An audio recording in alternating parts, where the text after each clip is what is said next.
Welcome guys, this is Srikanth here. In this video I am going to show you how to utilize Profiler for investigating any application performance issues. So when I say performance issues doesn't always mean a slow runtime or taking high CPU or high memory.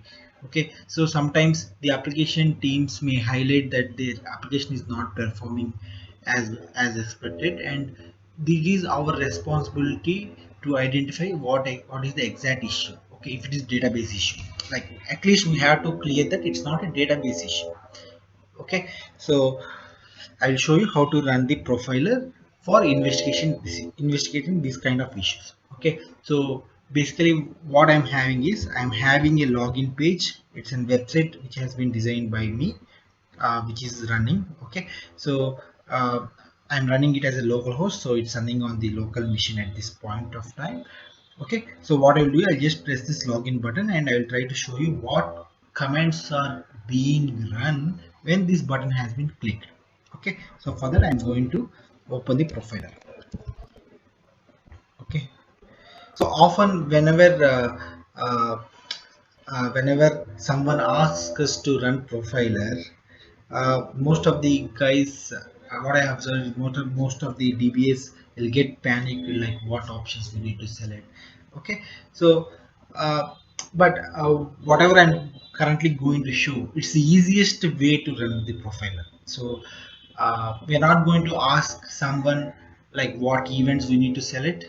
Okay, our job is to identify what's happening when a button has been clicked. It's a simple example. Okay, for that I'm just going to click here. Okay, I'm just come to it, just come to the local machine. I know that my SQL server is connected to this machine, so I just provided that. So use the template. This template option will be helpful here. So what I'm going to do, select is tsql. Okay, so it provides a lot of templates, tsql duration, logs, space. Okay, so I'm going to select this tsql option because my motto is to identify what queries are being run when that button is clicked. Okay, so I'm just click on run. If you observe, I'm not saving anything. This is a quick reference, like I'm doing a live troubleshoot. I'm not going to provide this trace file for application team reference or something like that. It's a just a quick check of profiler. Okay, you can observe that it has just taken me 30 seconds to open the profiler and set it and make it run. Okay, so now I'm going to go to the website. So and I'm just going to click this. So the login failed, said telling that it's an email invalid email address. Okay.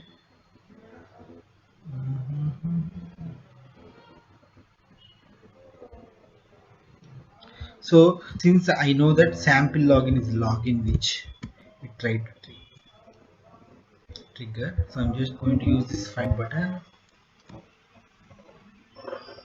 Okay, didn't hit.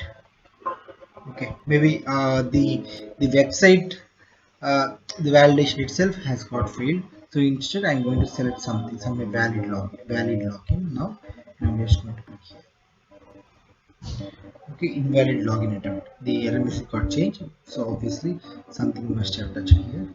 So how to like sometimes uh, the uh, the output of profiler will be so huge and it will be not easy for you to browse it. All right, so that is where this find button will help you. So 7,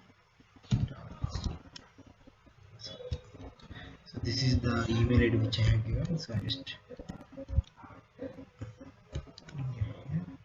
find previous, nothing is there, find next. Okay, so this is the command which is being run on backend.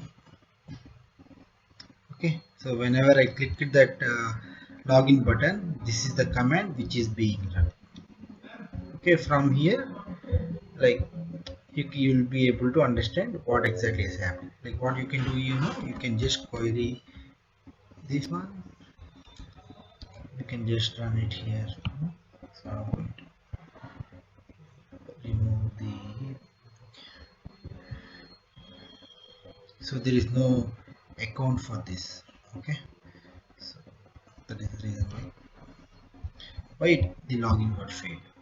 Okay, like this you can actually get the commands from here and run it. Sometimes you may have to little modify the commands and then run it. Okay, so I think hopefully this video helps you. Just subscribe to my channel for more videos like this. Thank you so much, guys.